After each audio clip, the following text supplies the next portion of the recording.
Hi everyone, and welcome again to Jason's in the House. My name is Jason Parisella. I'm your host, real estate agent with Keller Williams Realty right here in Beverly. Nice to be with you again.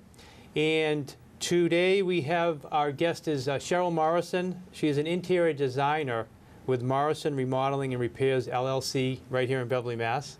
Welcome, Cheryl. It's nice to have you on the show. Nice to be on the show, Jason. Thanks for asking me. Excellent. So as I normally do, let's just start out about you telling us a little bit about yourself, your company. Give us a little bit of background. Okay. Morrison Remodeling and Repairs is a company my husband founded 10 years ago. We are actually having our 10th anniversary this year. Oh, great. He started out all by himself, doing everything. And in about 2006, I joined the company. I'm a co-owner. I joined the company as an interior designer, and I also help him run the business.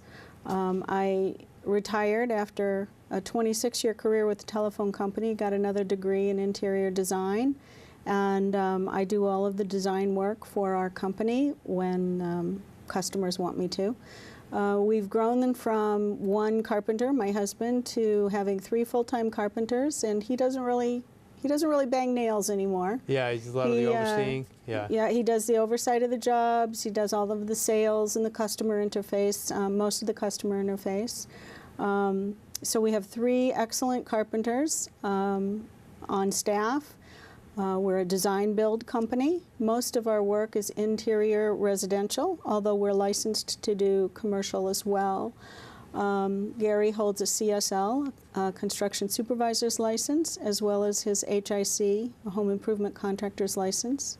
We're fully insured with all of the rate liability and workman's comp.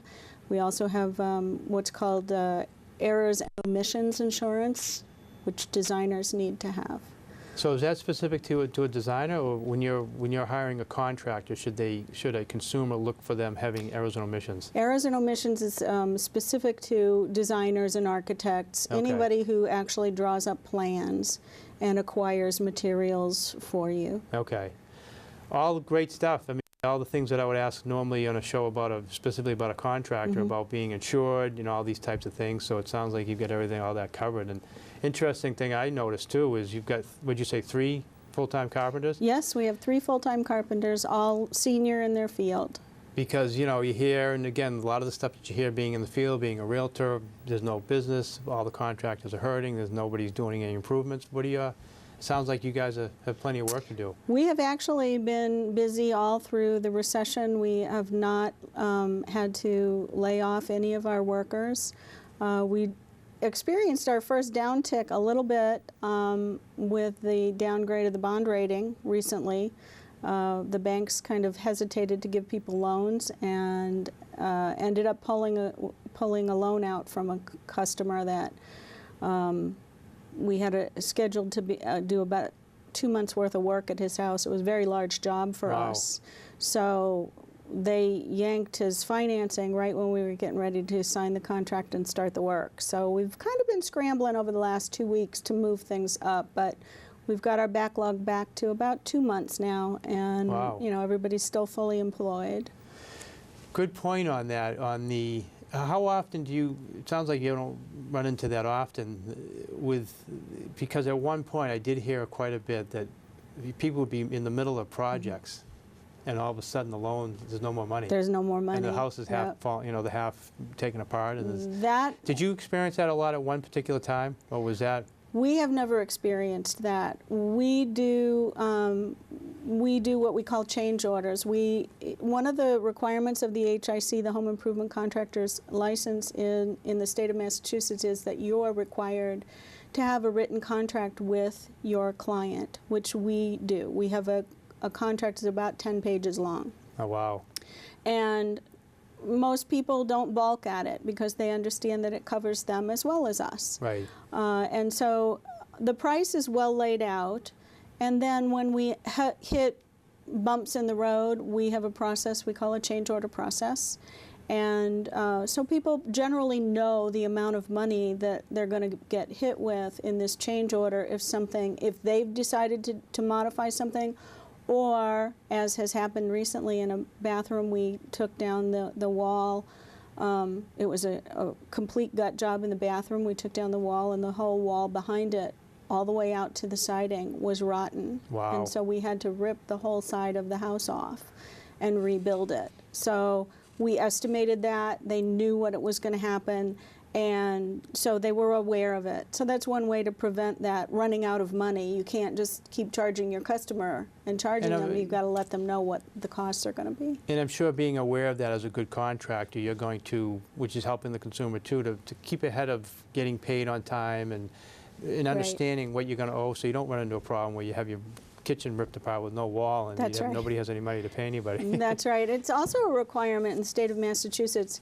You can only ask for a certain amount of deposit up front, and you can't ask for more than a third to start the job. And depending on the size of the job, we will ask for oftentimes a third, but sometimes if it's a very large job, we'll split the payments out like over a period of time, maybe up to 6 payments. I see. So that they can see the progress and know what they're paying for.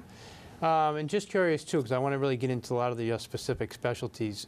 HIC license is, I mean, you just need to ask your contractor before they start. If Absolutely. They have it. That's the license you're looking for? An HIC? You need to have 2 licenses. You get a number, right? Is that what you they need have? a number, yep. You need 2 licenses. You need an HIC, Home Improvement Contractor's license, and you need a construction supervisor's license to pull a permit in the state of Massachusetts.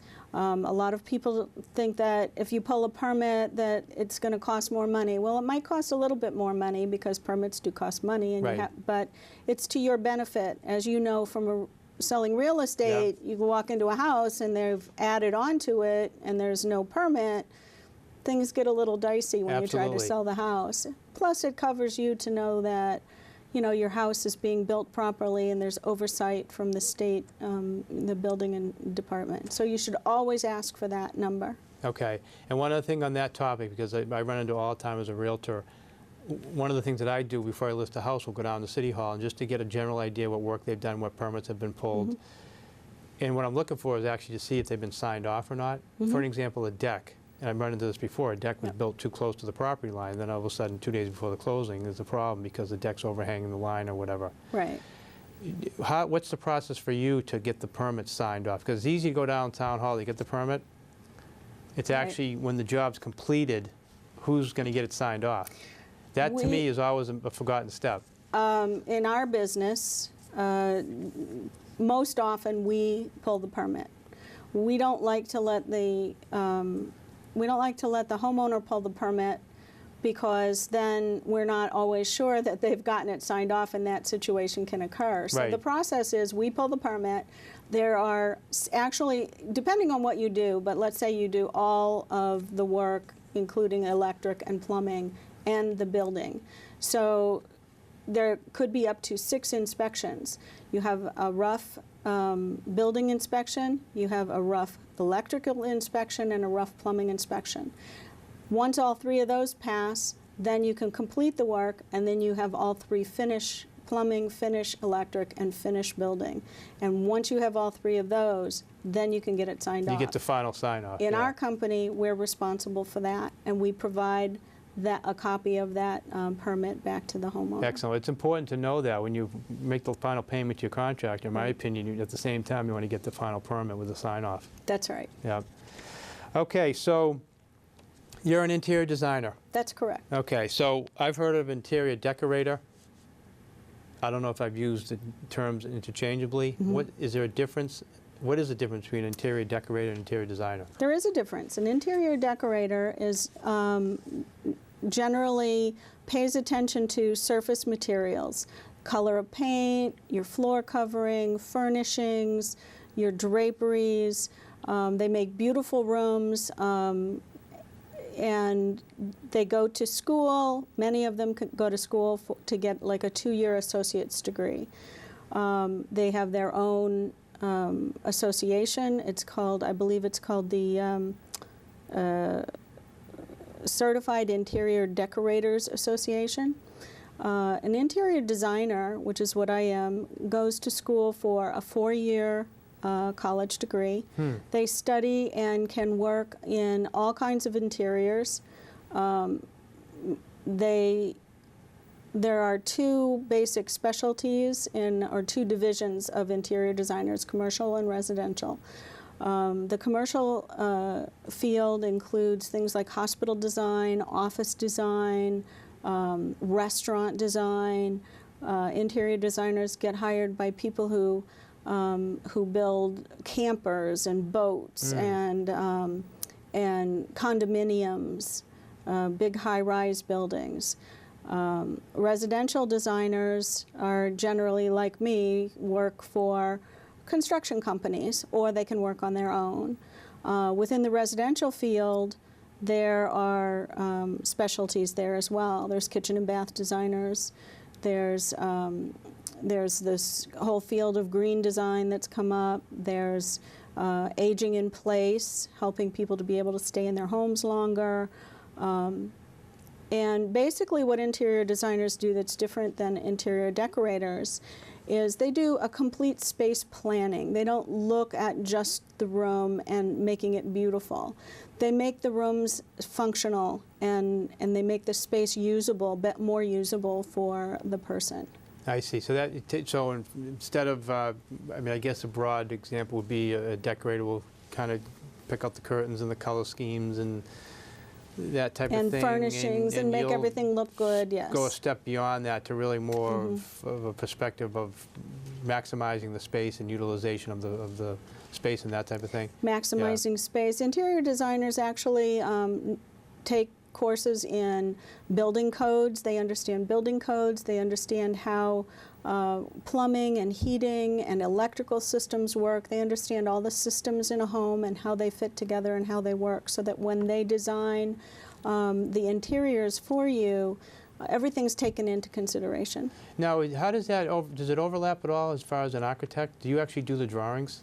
I do drawings of interiors. I am not a licensed architect. In the state of Massachusetts, architects or engineers are the only ones that can actually stamp drawings where you move structural elements of the building. You know, I could design a building where I want to move a supporting wall, but I would have to get an engineer or an architect to stamp the drawing for me. To do this final stamp yes. off. Okay. So you work directly with the architects too? Yes, in I can do situations, that. Depending on the project. Yep. Yeah. Many architectural firms hire interior designers to design the interior spaces. Okay. Now, you said that there's different specialties within the interior design field. Do you have a specific specialty that you... My two areas that I emphasize in my work are kitchens. I do a lot of kitchens. And aging in place. Aging in place, as you know, is one of the things that I have kind of near and dear to my heart. Yep. I have still both of my in-laws are living, and my parents are both living, all 80 plus years old. Oh, wow. And so as I went through school, I thought it was important for me to learn about helping them to be able to live in their home longer. It was interesting because we worked together with my dad and coming up with maximizing the space, and it was very interesting to be there, to listen to you and all the different things that I would never even think about. And to me, it was extremely helpful to get the consult from you initially to really understand different options and what you really need to take into consideration, especially when you're doing a real full renovation. Yep. I mean, it was very well worth it. It was just, you know, it's good stuff. Yeah. Good. So I'm glad it was worth it for you. Yeah. So let's get into some of the, because that, to me, that's a real good topic that I think a lot of people really wouldn't think of, that there's an interior designer that specializes in aging in place. Why don't you show us some of the things that you brought? Okay. To kind of give us some examples of what you would recommend to people. Okay. When you start with looking at how a person ages in their home, you have to start looking at the things that make it easier for them to live in the house. That's all. That's the most important thing. That's what it's all about.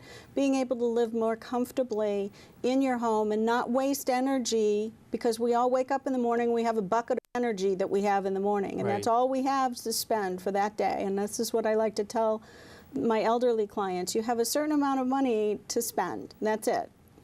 Or a certain amount of energy to spend, not money, energy to spend. So when you get up in the morning, you want to do things as easy as possible. So One of the things that I brought today is what's called a rocker, a rocker light switch. Very easy to push, and it's also lit. So if they get up in the middle of the night and it's dark and they're fumbling around to find the light switch, it's lit up so they know exactly where it is. Maybe tilt that down a little bit. Okay. Yeah, that's good. And again, it's a rocker. It's not a very small, tiny switch that they have to struggle to move. They just tap on it. It turns on and off. So that makes it much easier for them. It also is a dimmer switch. They can set it at whatever light level they want, and it stays that way until they change it. Now, it's not confusing? Like once you explain it to somebody, it's straightforward? Very You straightforward. just push up and, okay. Set it, Because the other thing you need set it and forget it. Right. There's so many things now that get so confusing with all this technology and everything, which Yep. is, I'm assuming, one of the things you keep in mind with the aging in place. Absolutely. Obviously, you want it to do certain things, but it has to be easy to use. That's correct. So this one is very easy to use. Once you set the light level, then you just turn it on and off. Excellent. The next thing that I brought to show you is a thermostat. Now, this one may not be quite so easy to initially set up, and if you're not computer savvy, then you might need to have somebody come and help you to do that. But the biggest thing about this that you can see is it's easy to read the temperature. So often, especially in the homes today, you have those little tiny round circular things and you squint and squint. What happened to my father-in-law recently, he called my husband and said, "The house is broiling. I can't figure out what's wrong. I even turned the heat off." And he has a little round circular thermostat, and he had actually turned it on high. Wow. So he couldn't see what the temperature actually was, so we got him one of these. Now he can see what it is. Yeah, actually, you're right. We go in and we set this. We set when they get up. It's warm when they get up in the morning. It goes down at night, so we've programmed it so the temperature is all set for them. And I think, too, those are, it's really an energy-saving device, too, right? Because if you know you're out of the day, within, if you go to work or whatever, you're out for 4 hours, it's going to, the temperature will go down. That's right. It comes back on. That's right. Yeah. Those can be programmed for your lifestyle. And they're very handy to have. But like I said, those, in terms of ease of use, those aren't quite so easy to set up. So if you have an elderly person that you're purchasing this for, you might have to set it up for them. Right. The other thing that I brought, just as an example, and this might be a little bit more difficult to see in the box, but lever handles are much easier to use. And what I'm trying to show here is 2 levers. This is actually a door set that goes on an exterior door, and quite often what will happen is people will put the lever handle on the inside and not realize they also need to have one on the outside. Levers make it much easier for elderly people to open and close the doors. When you have the handle with the button that you push with your thumb, it becomes very difficult for them to open the door. I've actually, and also the knobs, they can't grip the knobs as well as they once were able to. This is just to push it down. This, you push it down and pull it open, or push it down and push it in, depending on how your door is set up. Which is a great example of, like you said, you only have a certain amount of energy, and why waste it on pushing, a thumb, or, just push the lever down and go in your house. And that's right. Yeah. So these are a couple examples, some other things that people can look at in their homes that they can do quickly. Make sure, especially as you get older and you have a little bit more difficulty getting around in your home, make sure that you pick up all the rugs. Loose rugs, no elderly person should be living in a home with area rugs that can curl up on the edge, or throw rugs. If you have a rug in front of your kitchen sink, just pick it up and don't have it there anymore. Same in the bathroom. The other things that you can look at doing for really quick things to help you to be able to keep your parent or another elderly person that you might know in the home is to put railings down the hallways so that they have something to grab onto. Also, grab bars. I'm a strong believer in grab bars. They should go in everybody's home. From you and me to a newlyweds that are just starting out. Just put grab bars in your bathrooms. Everybody could fall. It's not limited to the elderly that need grab bars, especially if you have little children. There's a new product out that allows you to put a grab bar in on a tile wall, even if you don't have a stud behind it. Oh, good. So you don't have to rip out your wall anymore to put in grab bars. Right. They're very easy to install. Excellent. Yeah, I mean, it must be, I don't know statistically, but bathrooms must be it's a hazard. It is. I mean, It's anybody, a big hazard. Yeah. So that's a good point. Anything, I know you have some pictures too. Why don't we go through some of the pictures that you have if you want? Okay, sure, I'd love to. And see if some of which isn't specific maybe to your aging in place, or maybe it is, but just my specific. other specialty is kitchens. Yeah. And one of the things that I think is important that people know is that a good kitchen designer will provide a complete plan. They take into account everything that you do in the kitchen. They take into account things like are you left-handed or right-handed? Who cooks? How many people are in the kitchen at one time? Do you have pets? What kind of cooking do you do? How many sets of dishes do you have? Do you like to have your holiday dishes out for you? So these are the kinds of questions a good designer will ask. And when they design, they take all that into account and they provide you with lighting, as well as lighting and mechanical plans, as well as your floor plan. So you'll do the lighting piece of it too? Yes. Okay, I that's do good lighting. information. I'll Yeah. do lighting, heat, and all of that.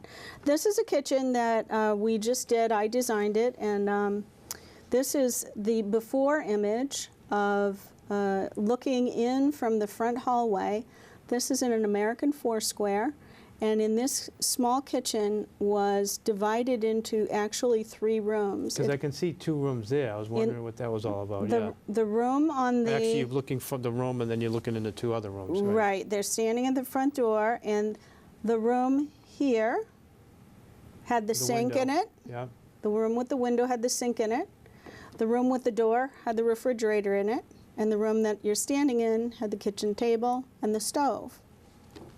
Interesting. So that was quite a start. So we added on, we bumped out the back and added on to the footprint and added on to the floor. And here is that same view today. Wow. And You got to be kidding me. You would not, I mean, that's amazing. What a huge change. this customer is bakes. She loves to bake. She bakes a lot of cookies and cakes. She went to school to be a cake maker. And so she wanted a kitchen that was designed just for her so that she could have meals with her three boys. She has 3 sons. 2 are now in college and 1 is still at home. And she could do all her baking. So that's an one amazing image. picture. Yeah, what a difference. So in this same kitchen, this was their kitchen table, and that window looked out over the next door neighbor's driveway. And she was so close to the house next door, she could never open the window, she felt like, and get light in because her neighbors were right there, always looking in. And so she wanted to be able to get light on this side of the room and not have her neighbors, be right up close to her. So that's the before image of the dining area, and this is the after image. And what I've done is, in this view, you could see that the table is in generally the same location, but I lifted the window up higher, and Yeah, I made it windows. an awning window so that she can open it, she can get air in, she can get light in, but it's not right. It's not right there. You don't have to worry about neighbors being able to look in. Now, did they have? Did you do all the colors and all that, working with the homeowner? I did. I Yeah. did this whole kitchen. I designed, and my husband built it. Our company built it.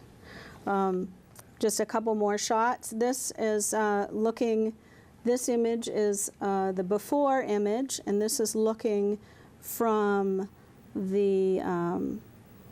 This is looking from that refrigerator door corner, that refrigerator room corner. Oh, out the other side. Okay. Out the other side, and in that corner we actually were able to fit in a small powder room. Imagine living in an American four-square with 3 bedrooms, 3 boys, and 1 bathroom on the second floor. She'd never had a bathroom on her first floor, so what we were able to do was to build her a small powder room, and what I did was I saved space by making that a pocket door that slides into the wall, and that's a little 5 by 3 foot powder room with a toilet and a sink and a mirror and a little cabinet. Which is, I see all the time, you know, a lot of these older homes, perfect example there, you don't have a bathroom on the first floor. And you really get to know what you design it correctly to get it in the right spots and things like that. And she recently told me that her 86-year-old mother came to visit her and said that was the best thing that she'd ever done in the whole house. Excellent. And this final picture is just a view of some of the specialty design of the tile. This is a custom tile backsplash with a granite countertop and cherry cabinets that we put in. Now let me ask you, would you consider that a high-end kitchen, mid-range, low-end? I mean, to me it looked very high-end. I mean, was it really high-end? I would consider it, it's a pretty high-end kitchen. It has a beautiful island, 2-tone cabinets, cherry. Are they custom cabinets? No, they're not custom cabinets. For that area of Massachusetts, that's a pretty high-end kitchen. Yeah, okay. Excellent. So this brings us to the question about all good stuff, great information. I'm sure everybody watching would love to hire you. Oh, good. Now, what do you do about people must be saying, well, that's all good, but I can't afford it? How does that all work? And give a little perspective on that, an interior designer. I mean, you know, comment a little bit about that, because it all looks great. Can people afford it? Well, what I tell people is that you can't not afford it. And the reason I say that is the mistakes that are made that have to be corrected once you get down the road in the build of the kitchen that could have been found out when you did the design work are extremely costly and essentially pay for my fee many times over. As an example, there was a kitchen that we built that was designed by a big box company, and they don't charge any money, and anybody can go in there and you can get a kitchen design. What they don't know, many of them, is the building codes. We had a kitchen that we were building, and they hadn't taken into account the GFCIs that needed to be, the outlets that needed to be on the kitchen counter. So after much work with the designer at that company, they ended up having to replace a cabinet, get a smaller cabinet. So it was very costly for them. So you're better off, your point is, to spend a little money up front to get the right person to give you the right information before you start spending all this money on the back end. That's right. Makes sense to me. Now, how would someone go about finding a good interior designer? In the state of Massachusetts, interior designers are not required to be licensed. Good interior designers generally belong to associations. There's 2 associations in the state of Massachusetts that operate here, the American Society of Interior Designers and the International Interior Design Association. They have websites, asid.org. I belong to ASID. So asid.org. asid.org. You can go out there and there's a button you can click on that says Find a Designer. Okay. And they're going to be part of that association. That's right. Now, you said you don't have to be licensed to be but how do you get that title? Through the schooling? In the state of Massachusetts, anybody can claim they're an interior designer. Oh, really? So you can, okay. Anybody can put interior designer behind their name. However, if you're a member of ASID, if you'll look at my name, I'm Cheryl Morrison, allied member of ASID, and that means that I have had 4 years of schooling. people who then take the national test and pass it can then put a different designation as an ASID professional. So then you can know exactly what kind of schooling people have had through that organization. So you're looking for the, so you're looking for Cheryl Morrison. What's your designation? I am an allied member of ASID. Okay. Are there certain, like, you know, in real estate, there's CRS, Certified Residential Specialist, GRI, Graduate Realtors Institute. Is there certain letters that you can have behind your name that, or is it just If you pass the allied? test, you get to put ASID behind your name. ASID, that's what, Yes. okay. There's other designations, too, that you can get through the National Kitchen and Bath Association, which I also have. Okay. I'm an associate kitchen designer. Excellent. Very good information.